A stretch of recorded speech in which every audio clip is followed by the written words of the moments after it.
नाज़रीन, PP chairman Bilawal Bhutto Zardari चयो आहे त सिंध ते हर तरफ़ खां हमला थी रहिया आहिनि। वफ़ाक़ कराची ते कब्ज़ो करणु चाहे थो, पर सिंध जे वसीलनि ते कंहिं बि सूरत में कब्ज़ो थियणु न ॾींदासीं। जेकॾहिं कराची ते गैर आइनी तरीक़े सां कब्ज़ो करण जी कोशिश थी त हुकूमत खे घर वञणो पवंदो। असां हिन हुकूमत खे हलणु न ॾींदासीं। हुक्मरान होश खां कमु वठनि ऐं सिंध ख़िलाफ़ साज़िशूं बंदि कनि। हैदराबाद प्रेस क्लब में तकरीब के खिताब कंदे बिलावल भुट्टो ज़रदारी चयो आहे त वफ़ाक़ी हुकूमत जी नालाइकी ऐं नाअहली सबब सूबनि खे फंड पूरा नथा मिलनि। सिंध ऐं सिंध जे अवाम खे बि हक़ न पिया ॾिना वञनि। वफ़ाक़ जी नाकामी ऐं नाअहली सबब सूबनि जो ॾेवालो निकिरी रहियो आहे। असां कंहिं बि सूबे ख़िलाफ़ साज़िश बर्दाश्त न कंदासीं। हुन जो वधीक चवणु हो त मुल्क ख़तरनाक सूरतहाल मां पियो गुज़रे। जमहूरियत जे सफ़र आहिस्ते आहिस्ते अॻिते वधी रहियो हो, पर जमहूरियत खे आमिरियत ॾांहुं धिकियो पियो वञे। कठपुतली हुकूमत जो ज़ुल्म जारी आहे। अवाम खां हक़ खसिया पिया वञनि। जमहूरियत खे आमिरियत ॾांहुं धिकियो पियो वञे। पीपी चेयरमैन बिलावल भुट्टो ज़रदारी वधीक चयो आहे त गैर जमहूरी क़ुवतूं गॾिजी असां सभिनी ते हमला करे रहियूं आहिनि। कठपुतली हुक्मरान ऐं गैर जमहूरी क़ुवतूं आइन ते बि हमला कया।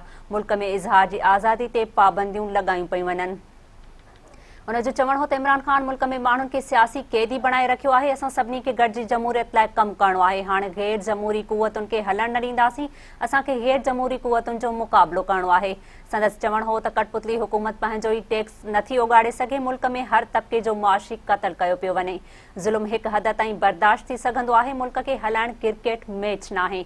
हुक्मराननि खे मुल्क ऐं निज़ाम हलाइणो आहे त भुट्टो जे कानून ते खे मञणो पवंदो। बिलावल भुट्टो ज़रदारी वधीक चयो आहे त असां आम चूंडुनि खां अॻु ई PTI, GDA ऐं MQM वारनि जो प्लान ॼाणंदा हुआसीं। उहो कीअं थी सघे थो त कराची खे गैर क़ानूनी तरीक़े सां इस्लामाबाद मां कंट्रोल कयो वञे।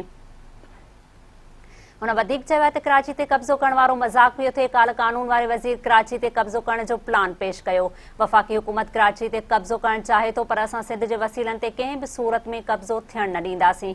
हुन वधीक चयो आहे त सिंध खे तबाह करण जी कोशिश कई पई वञे। पीपुल्स पार्टी सिंध ख़िलाफ़ साज़िशूं कामयाब थियणु न ॾींदी। जेकॾहिं कराची ते गैर आइनी तरीक़े सां कब्ज़े जी कोशिश थी त हुकूमत खे घर वञणो पवंदो। असां हिन हुकूमत खे हलणु न ॾींदासीं ऐं उन खे वाखो कंदासीं।